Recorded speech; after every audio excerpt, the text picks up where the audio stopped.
surat Yakobus itu cenderung menekankan pada perbuatan. Makanya kalimat yang sangat terkenal yaitu iman tanpa perbuatan mati, ya kan? Nah, orang-orang Kristen yang tidak mendalam di dalam pelajaran firman Tuhan akan cenderung bingung, yang benar mana?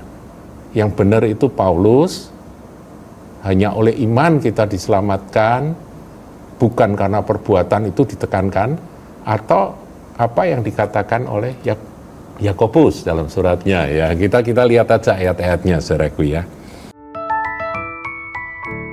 Shalom saudara-saudari terkasih, sidang jemaat yang diberkati Tuhan.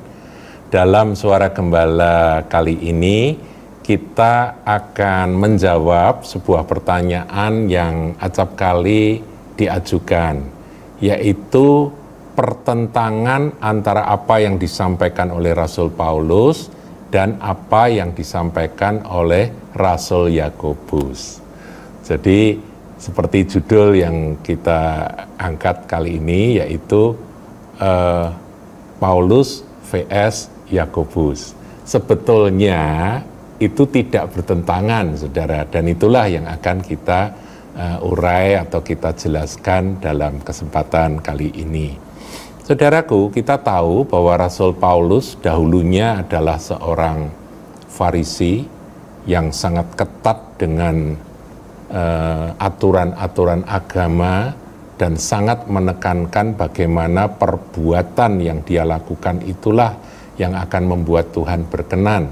Itu keyakinan ketika dia masih ada di bawah hukum Taurat, dan dia sebagai seorang Farisi, dia sangat ketat sekali untuk melakukan aturan-aturan Taurat. Itu latar belakang dari Paulus. Dan Paulus menghadapi orang-orang yang seperti itu, saudara.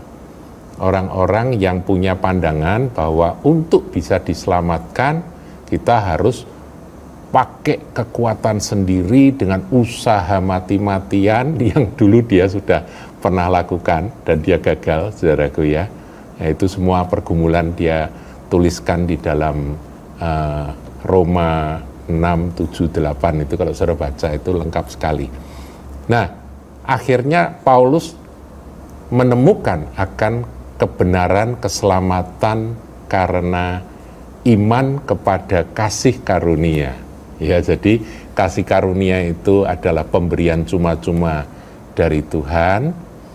Yesus Kristus penuh dengan kasih karunia, ya. Tuhan Yesus mati di kayu salib menebus dosa. Barang siapa percaya atau beriman atau menerima akan kasih karunia yang Tuhan tawarkan itu, dia akan diselamatkan. Itu penekanan dari ajaran Paulus.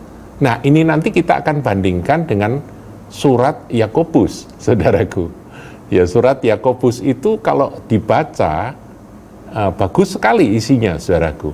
Tetapi seakan-akan surat Yakobus itu cenderung menekankan pada perbuatan.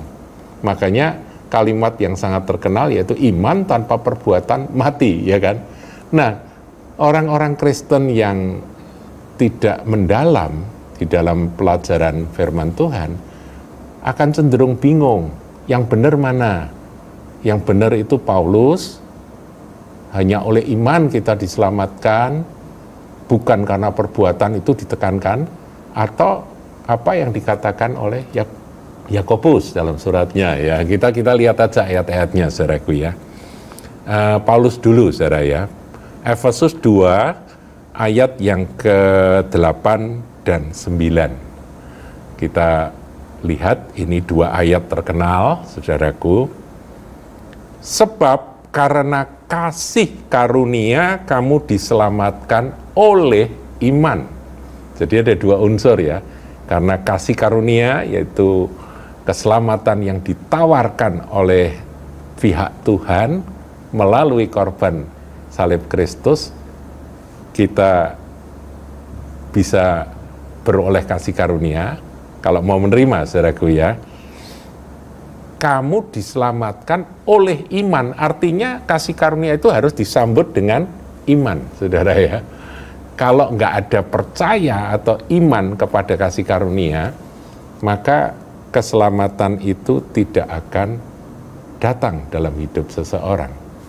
Makanya dijelaskan lebih lanjut, ini penekanan yang sangat kuat, yang kita juga harus pegang ini erat-erat, saudaraku. Itu bukan hasil usahamu, tetapi pemberian Allah. Jadi itu kasih karunia. Sebab karena kasih karunia kamu diselamatkan oleh iman.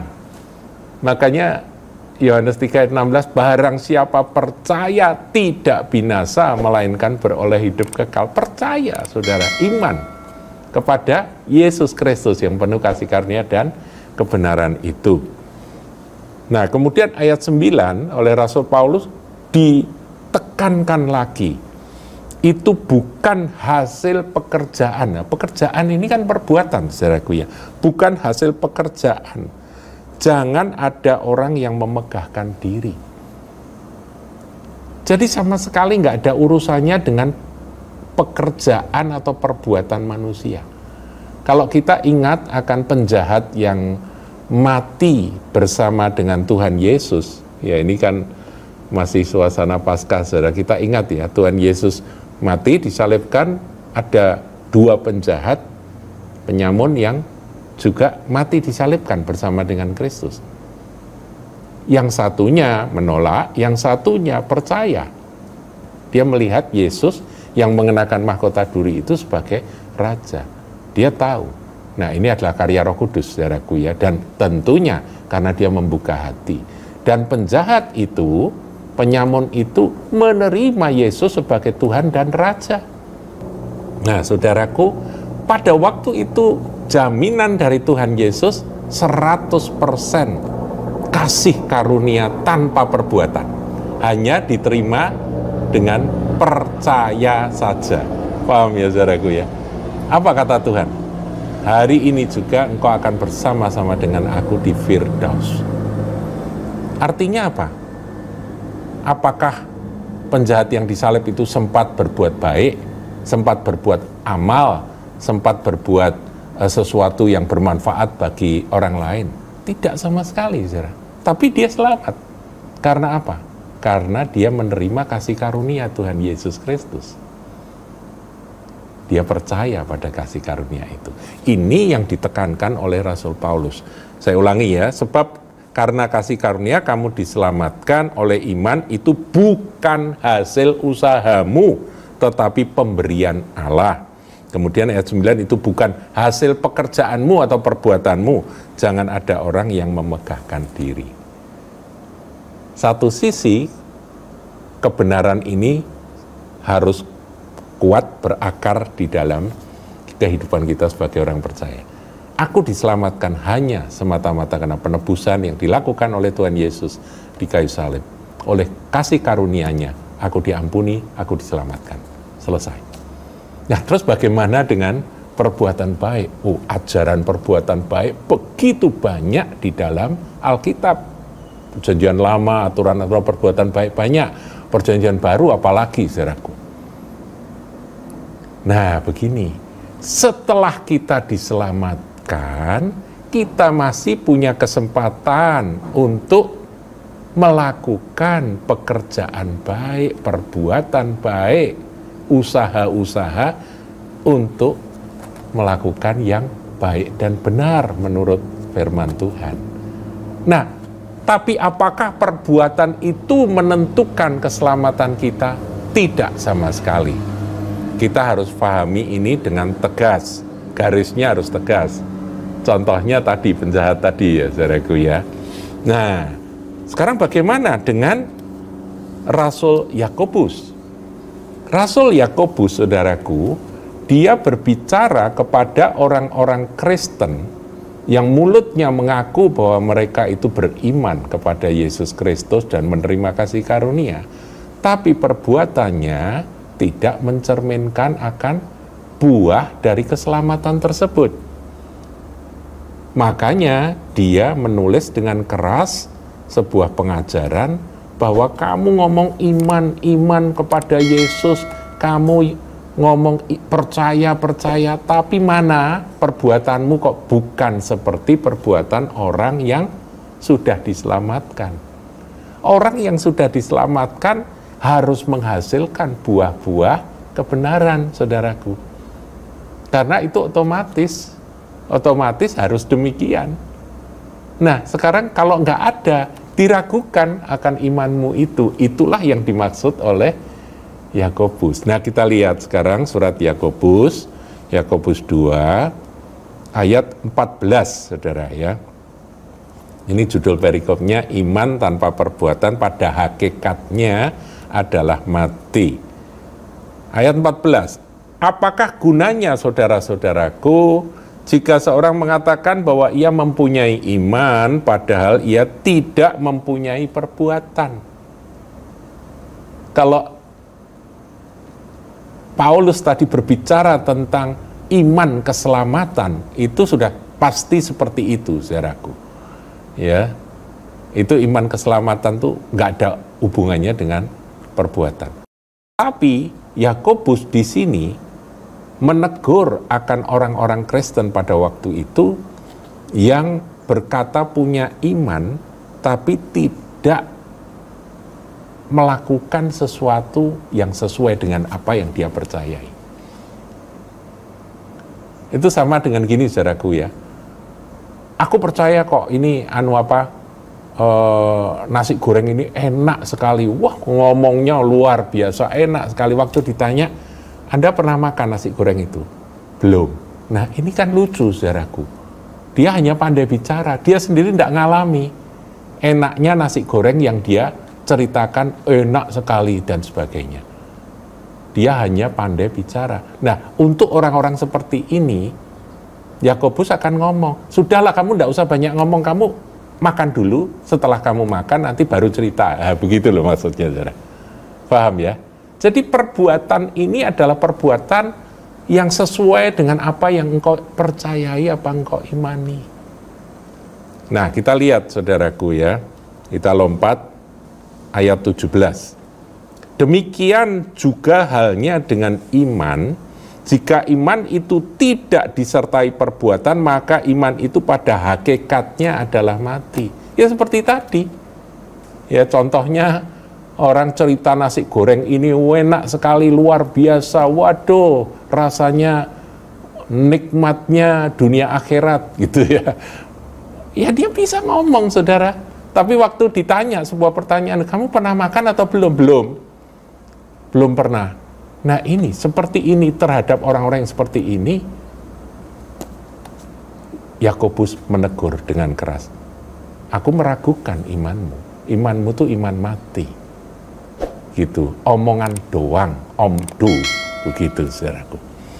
Nah, terus ayat yang ke-18, tetapi mungkin ada orang berkata, padamu ada iman dan padaku ada perbuatan. Nah, ini iman dan perbuatan dipertentangkan, saudaraku. Kita sudah clear ya, bahwa yang menyelamatkan kita itu adalah kasih karunia yang kita sambut dengan iman. Itu clear, sudah, itu jangan dikacaukan lagi. Tetapi di sini, Rasul Yakobus berbicara, ada orang berkata padamu ada iman, padaku ada perbuatan. Seakan-akan iman dan perbuatan itu mau dipisahkan.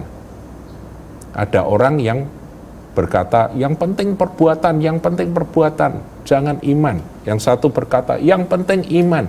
Nah, ini mempertentangkan antara ajaran Rasul Paulus dengan apa yang disampaikan oleh Yakobus. Tapi Yakobus melanjutkan, aku akan menjawab dia, tunjukkanlah kepadaku imanmu itu tanpa perbuatan.